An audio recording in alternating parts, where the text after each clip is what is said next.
Welcome to Transforming Medical Communications, a podcast by MedComms Experts. We share medical communications insights and advice from the best and brightest in the industry to find out what they're doing to push our industry forward.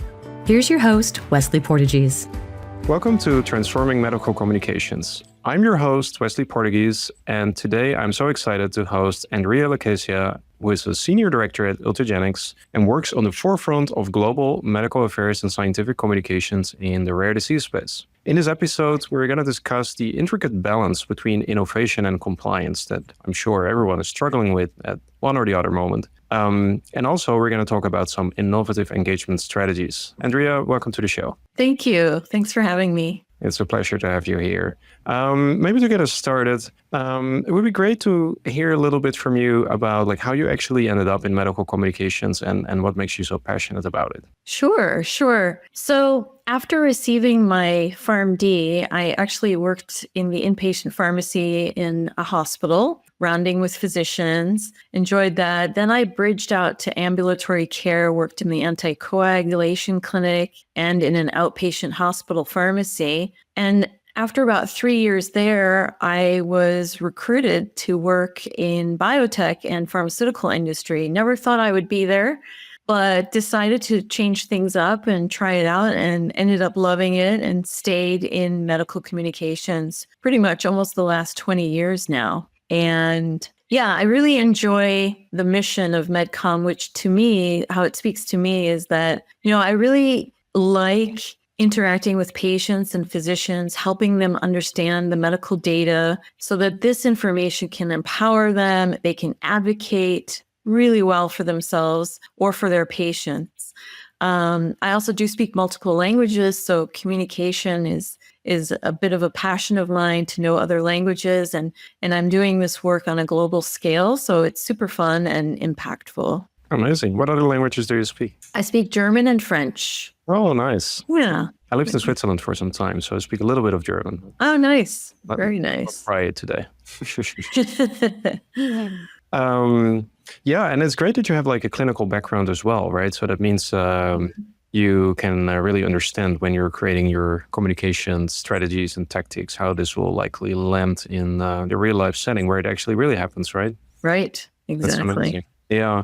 So maybe a question to start with is around working in the rare disease space. And my question to you is could you help our listeners understand how you feel the differences between, medical communications in other spaces than the rare disease space? Yeah. So for the longest time, I actually was specializing in oncology. And over the last 5 or 6 years, I've been in rare disease, and there are some distinct differences. Oftentimes, with the rare diseases that companies are pursuing treatments for, there is very little epidemiological data, disease course data, mortality data, and overall outcomes data with the current standard of care. So you're starting with a baseline of very little knowledge, and it takes time to get that understanding of truly, what is happening for people with this disease. So once you have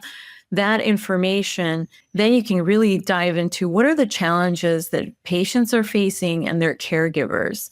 So it really is a very different field than where I had been before. Mm-hmm. Yeah. So how would this translate in the daily reality of medical communications? Sure. So what we've found, and what I realized pretty soon into my role when I started with a rare disease company, is that the patients themselves do not have very much material, nor do the physicians that treat them. There's just not a lot of material that has been made available to them on the disease itself. For example, that a family could share with the teachers that their child goes to school to, with caregivers, nannies, anybody in the community of that patient that needs to be aware of this rare disease. They really didn't have very much.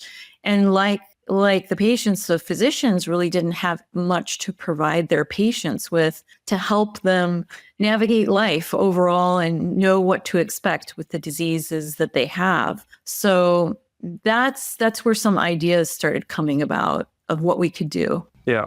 Well, I guess we'll circle back to this topic, later in the conversation here. But before we do, I was also thinking about a topic that I know I've been talking about before, and this is, I guess, in this particular setting, is even more important to have like some kind of integrated approach to how we communicate and different functions talking to each other, because you kind of need to maximize your opportunity to communicate effectively even better. Yeah. So how does this look like in your organization currently? Sure. Are there different functions that perhaps work closely with each other and align on their communications better than what we have seen traditionally in pharma? Yeah, I would say what I noticed once I joined a rare disease company like Ultragenics is that there are far more different functions that I have partnerships with than in a traditional pharmaceutical company, in oncology, for example. So I feel that we partner very strongly with the molecular diagnostics team.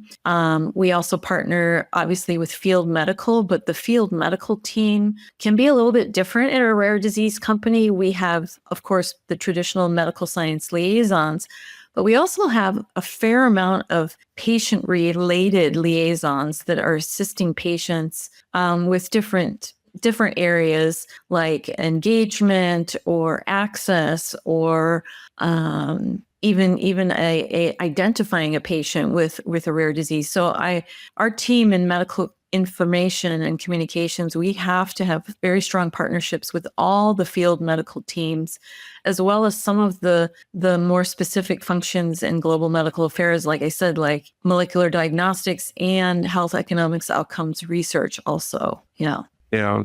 So how have you seen impacting this your medical communications tactics? Like, let's say, I'm just like making up an example here. Let's say you organize a satellite symposium or something like that. Like, how have you seen? You can take any example, by the way. But like, how is this? How have you seen that this really helped shaping your content and your educational messaging? Right. So we do get quite a bit of feedback from these different field medical teams and different med affairs functions. And that feeds into a very large global medical affairs Q&A that my MedCom team builds. And so we have to create this Q&A so that it actually works for multiple teams. It's not just there for the MSLs or MedInfo. It's for a much broader medical affairs team with various specific functions. So we might have questions, on the data, which is obvious, but we might have a whole section on diagnostics. We might have a whole section on real world data, so that we have to craft the Q&A so that it works for all these different groups at the company in medical affairs and on a global scale. So we're also covering the whole globe. And there might be key differences in even like the standard of care or the epidemiology from one region to the other. So we really need to incorporate the lens from each region also into each Q&A, into those Q&As. Yeah. Interesting. How do you go about that? Yeah, it's a hard task. I mean, you have a lot more literature. You need to go through a lot more feedback from the different regions, a lot more sharing of content that needs to be incorporated into the Q&A. So it takes a longer time, but then it's a very robust Q&A that can be used globally by anybody in medical affairs at the company.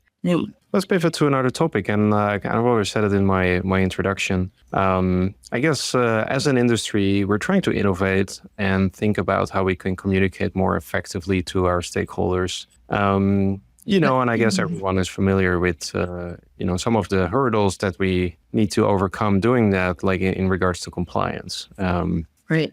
So could you tell us a little bit more about like maybe some innovative communication projects that you have been working on, and where compliance was perhaps an issue, or how you overcame those boundaries, anything of that nature? Sure. So we had identified in the beginning that patients and their physicians really didn't have a lot of even disease state information on some of these rare diseases. And so we knew of a third-party vendor that creates nice, small, concise, rare disease education booklets. And I had done this at a prior company. And And we had created one for healthcare providers and one for patients. And it was written and published by a third-party vendor with key opinion leaders or experts on that disease. One in lay language for patients, one in key scientific language for HCPs. These are short booklets, but they really highlight everything about the disease. And we decided to approach legal and compliance about the possibility of creating such booklets. And we had several meetings with them. We provided detailed information about it, the guardrails that we knew we had to set, the unbiased authorship, how it would be reviewed, the intended audience. And so legal and compliance was very much involved in the decision around how we could go forward with this and the contract describing in detail how this should be done and over the time and how minimal the input would be from the actual company. So when the purpose is really objective to educate the scientific or patient community about a rare disease that is not widely understood, and we find external experts and we're executing in that line of thought, we were able to get the support by legal and compliance to go forward with this project. And I'll just put in there that we've had very strong feedback, positive feedback on these booklets. And in a prior company to Ultragenics, we had created one, and just want to put a shout out there that the British Medical Journal actually gave us a commendation for one of the booklets that we had created. Yeah. So it was really great to see the impact and that it was very useful. Yeah. What I specifically like from what you're saying is that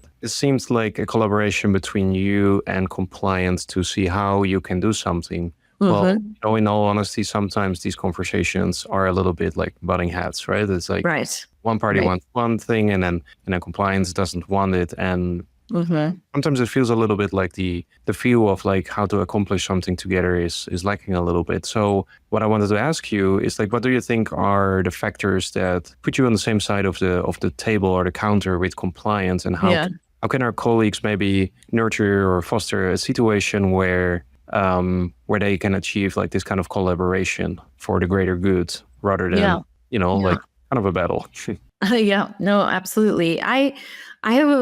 I've always enjoyed a very close relationship to legal and compliance for this very reason. And I think it's a really important relationship to have, and to be able to be very transparent and collaborative with them on your function in medical communications and what the needs are of the patients and the physicians that you're getting questions from, and you're getting feedback. You're the sort of external pulse of what's going on in the world for this disease. And the more that you can be transparent and share that information with them, the more they're going to understand what your innovation push is about and why you would like to provide more medical and scientific information to this community. So I feel like they tend to then really understand what the needs are and understand that as a company looking for treatments in rare disease, that really is part of our role, is to help the awareness of the disease and help patients navigate it. So let's try and find a way that we can do that compliantly. So I would say don't hesitate to speak with them, have meetings with them.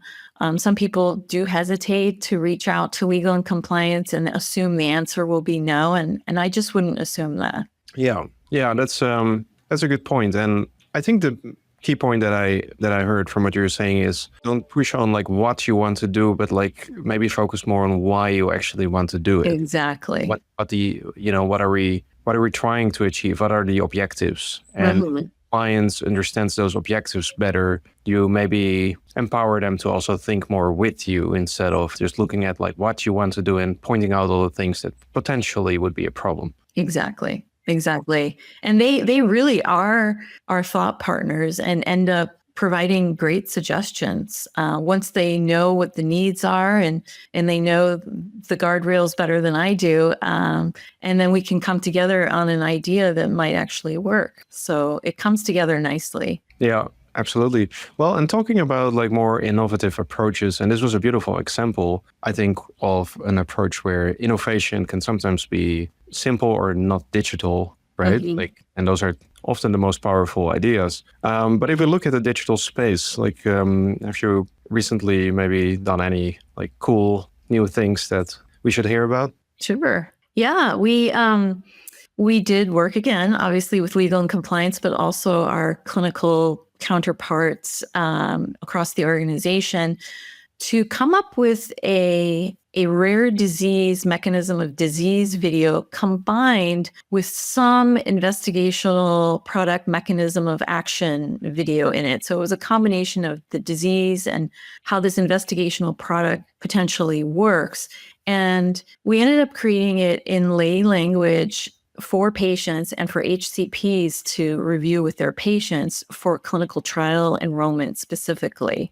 And this was a very new approach to clinical trial enrollment that had come about. And it was felt that a video could really help those PIs help patients understand the disease and what drug is in this actual trial investigationally. And it was a short video, maybe 3 minutes long. We had it in lay language, very simple. And we actually had a metaphor to the mechanism of action that really helps people understand the mechanism of action of this investigational product. And overall, it really helped enroll these key trials. And so, again, this was a great partnership between legal and compliance and clinical that was done beforehand to make sure that this video could actually work out, and it's greatly succeeded, which we're very excited about. That sounds amazing, and you're almost answering my next question. Because my next question was about metrics. I was like, did you happen to set any metrics for this particular tool? And how is it going? Like, do you see That's a great question. So we ended up translating this video, let me get this right, into 8 languages so it can be used worldwide. And it was shared with some of the principal investigators and approved by them, et cetera, to be used. I haven't gotten specific metrics on how many times it was utilized. That would be great. We have not been able to get that data yet, but we would like to. The only data that I currently can track is when in medical communications, we get an unsolicited request for content on this rare disease and the investigational product, then I am allowed to share this video reactively. And so I have metrics on that. And it's been utilized quite a bit, even through the MedInfo call center, but I don't have the totality yet, which would be nice. Yeah. Well, it's a really cool concept. And also, I know in the rare disease space, it's harder to find your patients to enroll, right? So putting an extra effort into that part in the enrollment materials is definitely a good thing. Yeah.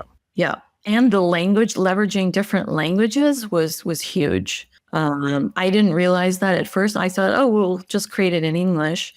But it has had even more impact because we were able to create it in different languages for those key sites. Yeah, absolutely. And we were talking a little bit about metrics already. Like, what is your view in general in MedComms on metrics? And, like, how would you say can we improve our understanding of impact of what we do and show value of all these activities and investments in medical communication? Yeah, it's hard. I mean, we have our standard metrics, and we hope that people read our reports and can deduce the impact based on the numbers that we're giving them. However, I do think we could be more creative and possibly find a way to showcase certain real-time stories or real-time cases of success where, whether it was a patient that was able to join a clinical trial because of the video or some other MedCom content they were able to leverage, and then what the ongoing patient story was due to that. Obviously, that's a lot of detail, and we'd need to really dive in. But I think highlighting certain patient cases and patient stories would be phenomenal. And we could try something even more simple, like a physician unsolicited request came in on how to calculate the correct dose for a patient, and then following up what the course was, et cetera. But, obviously there's going to be compliance and legal guardrails there too, and patient privacy. So we'd have to figure those aspects out. But I think people want more narrative and more impactful stories that they can really understand how medical communications content really does impact a patient. Everyone is kind of trying to figure this out. And I do think the digital space allows us way more opportunity to track metrics and impact and more meaningful metrics. But we like the benchmarks. So it's really hard to know, like, whatever the number is, if it's a good number or not so good number. Right. But we're all working towards it, so I'm sure it's going to appear. Yeah. Now, I know you're also in charge of medical information, if I'm correct, right?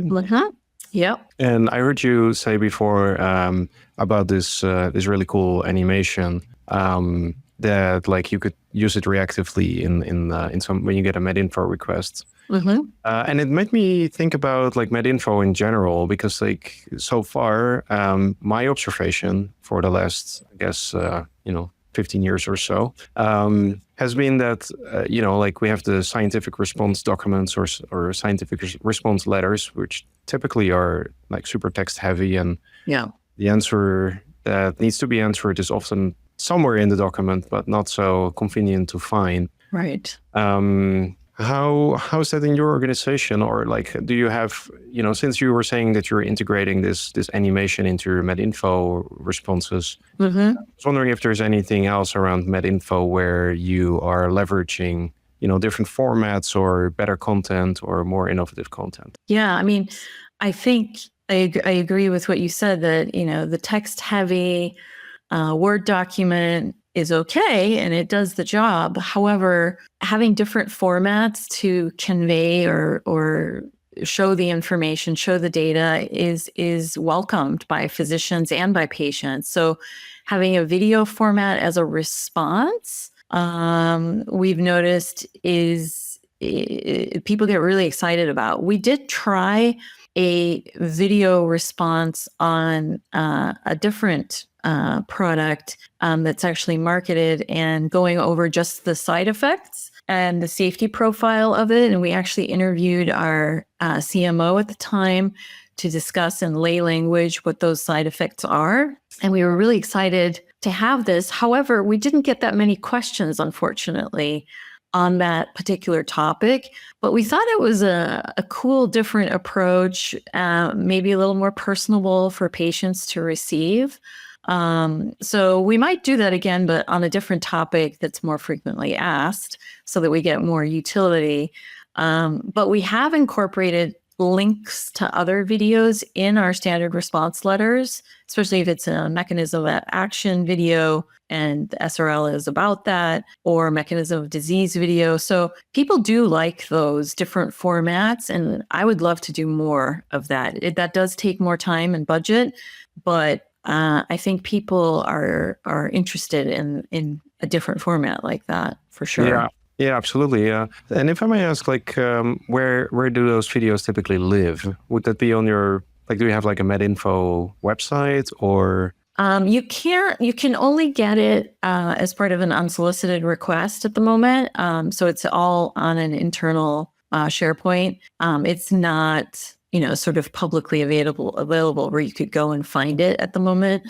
No, we haven't delved into how to do that compliantly. So, but I think you said like that when you see one of these videos, there's links to other similar videos. But do you mean internally, or? So in the standard response letter, there could be an approved MOA video embedded in the standard response letter that has been approved for reactive unsolicited request use, basically. So it's kind of packaged together.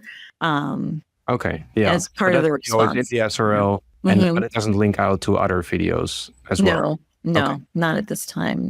No. But that's Yeah. cool. Like, and Yeah. I haven't seen it often, but what I did see, because I told you, well, last 15 years, I haven't seen much change, but actually the last 2 years, I've had like a lot of responses to our agency, to MedComms Experts, from Mm-hmm. MedInfo people that said like, hey, listen, I think we need to jump on the bandwagon here and Mm-hmm. make more like innovative and creative and short form content where we can. Mm-hmm. And whether this is from including animations and infographics and better visuals to actually thinking about like how the information is presented, like for instance, answering the most commonly asked questions first at the beginning of the document or something. There can be pretty small changes that are actually quite powerful. I agree. Yeah. I mean, back in the day, maybe 10 years ago, it was all about, oh, let's put color in the standard response letter and more graphics. And that's all great. But now we need to move on to the next thing, right? For sure. And make it even more interesting and more digestible. True. Yeah.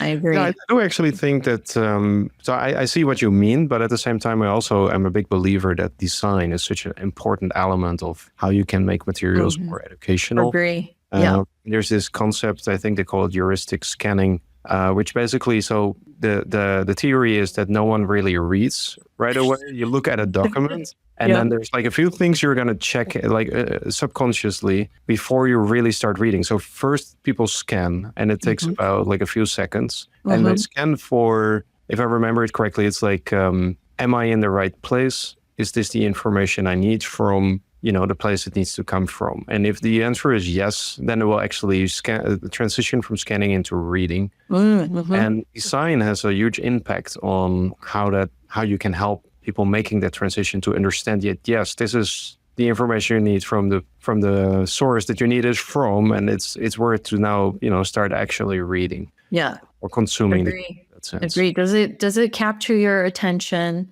Does it appeal to you? These are other things that we haven't always thought about. Yeah.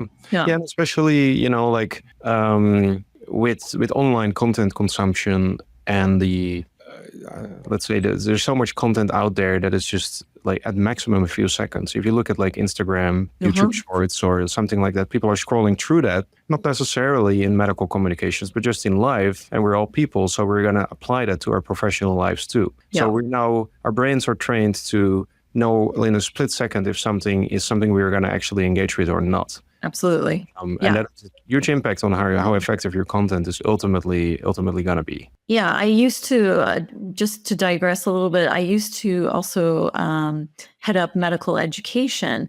And we tried different formats there too, especially like a mobile app for people to learn about a disease, et cetera. And it was a huge hit because people are more and more are doing their work on their phones. They're not always tied to a personal computer or a laptop. They're on the go and they can learn on the go. So I think maybe looking even at apps and app-based learning and app-based content. I mean, it doesn't sound so novel and new, but people definitely are more on their phones than anything. Yeah, it's true. And I think we need to walk before we run, like, and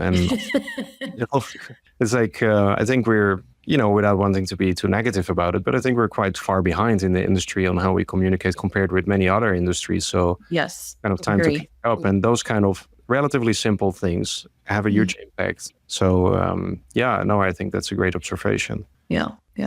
So what other technologies do you feel like is going to shape our industry further over the next 5 years or so? Yeah, so I've been hearing from other colleagues that head up medical communications or information at other biotech pharma companies.